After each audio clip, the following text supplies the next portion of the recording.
Hey folks, I'm Rob. And I'm Nathan. And we are Two Guys in a Ride. Say, Nate, where are we at today? There should be like a sign or something. Yeah, there should be a sign somewhere.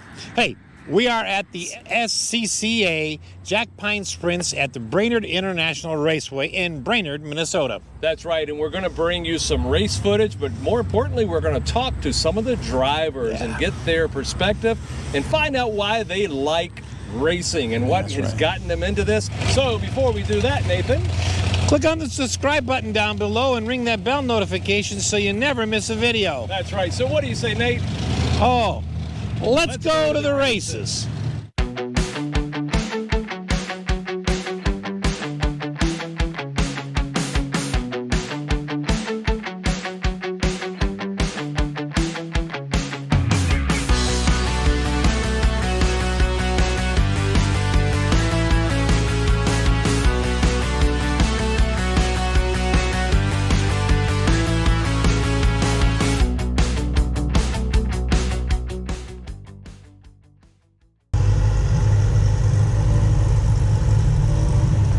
Good luck.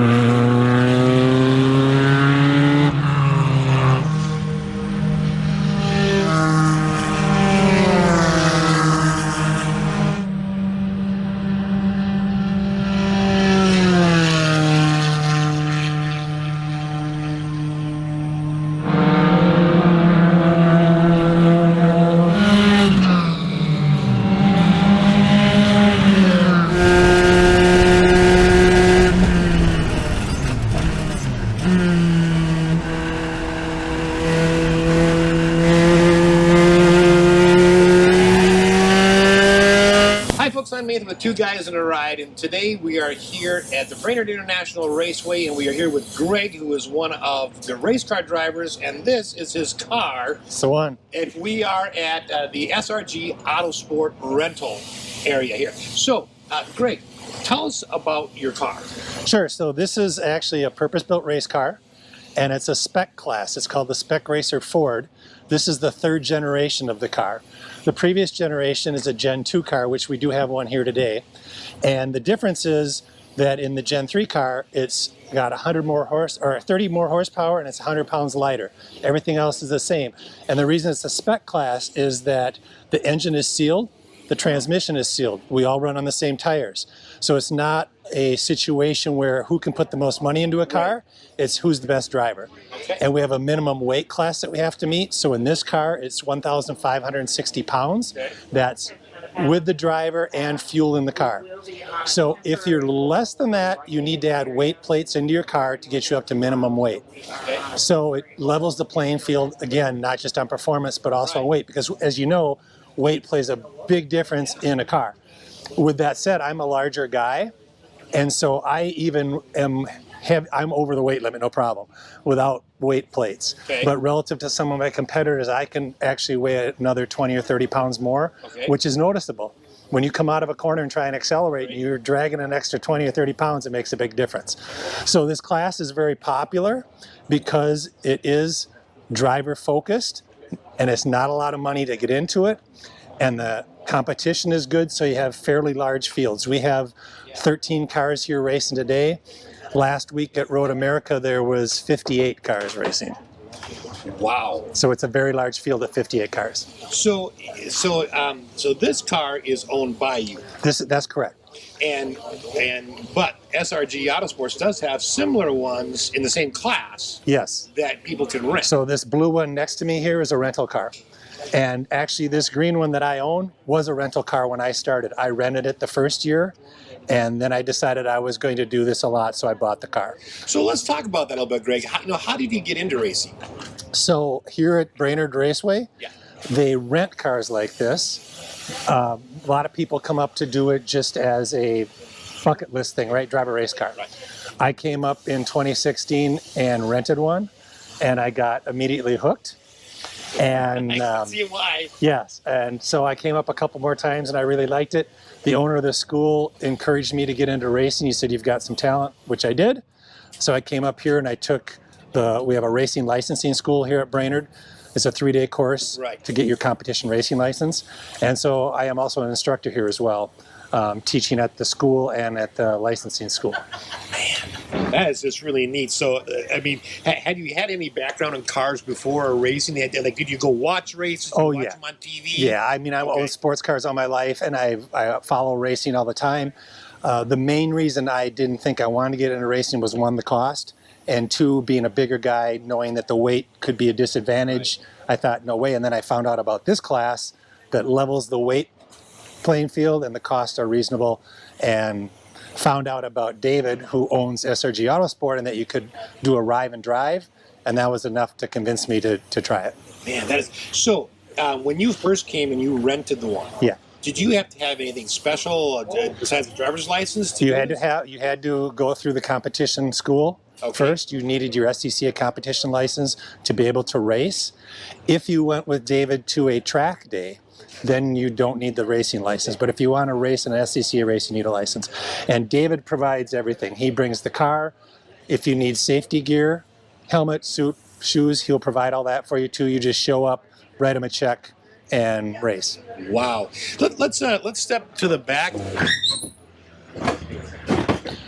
So this engine is, the base engine comes out of a Ford Fiesta. This is a Gen 3, correct. So this is the latest version. This is the latest version, that's correct. And they transitioned over in 2015.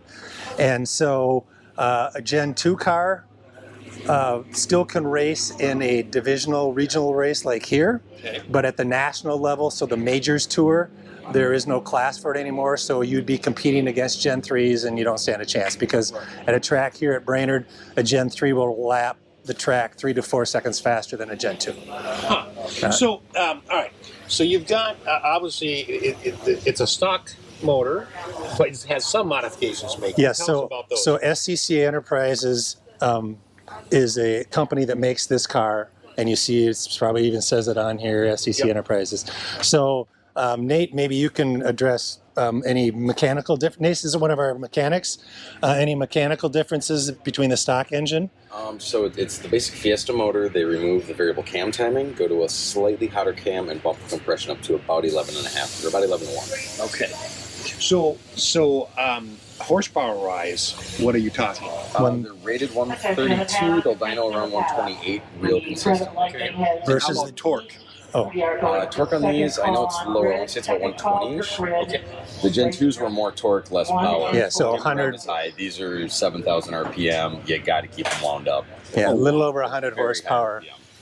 A little over 100 horsepower in the Gen 2. And so the big difference is the engine. So the engine in the Gen 3 is more horsepower and 100 pounds lighter. Okay. So, I mean, that combination right there translates to way more fun. It's going to be a blast to see these going around today. And 1,000 RPM doesn't hurt either. No. Right. So 7,000 RPM, that is... And you do have to drive them, the two cars, differently. And as a matter of fact, I was just talking to one of our other drivers here who just transitioned. He's in this car here. He just transitioned to a Gen 3 this year, and he's still getting used to having to have all the power in the upper end of the power band, and how the car handles just a slightly bit different. So he's still working through that, but I mean, it is way more fun. Wow. Let's move up here to the cockpit a little bit. Sure. Is the seat formed to you specifically? You can get custom seats made. This one is not. The Butler is the seat. They have these form-fitted seats in like small, medium, large sizes, right? Okay. So this one fits me like a glove, but you can get them actually form-fitted to you, and they'll make it to fit you perfectly. So down here you've got a couple of switches and of course your gauges. Let me flip the power on. Okay.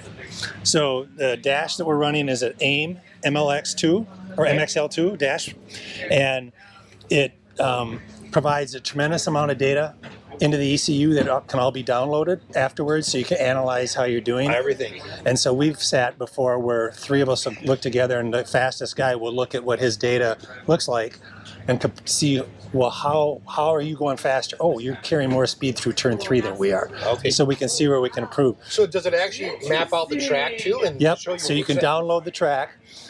So when you come to each track, superimpose your it's like so GPS based. it's GPS based. And so then I got a little camera right here too, Okay. which is also an aim camera, and that is tied in with the dash. And so on the output on the video I get, I can overlay any of the parameters that my dash will display. And you can choose which ones you want to display. So like I display RPM, miles per hour, G-forces, cool oil temp, water temp, and then obviously lap time. And so then you can pull that down and you've got HD quality video that you can watch with all the data you need. And a lot of the drivers like Craig here, he really uses that data, and he's an engineer by trade, so he analyzes his data a lot. Well, I mean, that's, and I think some people maybe don't realize that about racing, is that nowadays with the technology we have, and not only, you know, are you racing, but then you're taking all that data afterwards, Exactly. analyzing every turn and your braking and all that kind of stuff, and looking at, you know, where you could improve.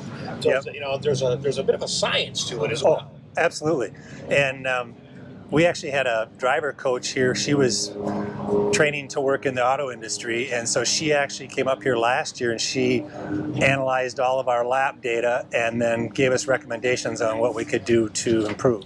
Wow. Yeah. All right, on down here below you, to your right of your seat, you've got a lever. Yep, that's my gear shift. Okay, and how many speeds do you have? How many gears? 5. You have 5 5 gears. plus reverse. Okay, you do actually have reverse. Yep. Okay. Yep. And then, of course, I can't see underneath there from my angle, but you got, I'm assuming it's just an accelerator and a brake. And Or a you have clutch. And a clutch. Yep. And you ever bang your knee on this when you're shifting? No, the pedals are adjustable, so Oh, you can okay. move them out and get them where they're comfortable for you. I mean, there's obviously a limit on how far out you can push the Yep. pedals, but no, it's fine for me. Okay, and then obviously, you know, you've got the scoops on the front here, and then back here, this is another, I'm assuming, to, you know, cool off your tires, or is it? Yeah, that scoop was actually more beneficial for the Gen 2s Okay. to provide cooling to the engine. It really doesn't do anything for the Gen 3s. Greg, what's one of your favorite memories from racing? My favorite memory, you're familiar with Road America? Yes. You're familiar with the kink at Road America? Well, my first time down at Road America, it was a practice day. It was the second session. I was going through the kink at 111 miles an hour and the back end came around. And I did a full 360 on the track, never touched the grass, and kept going.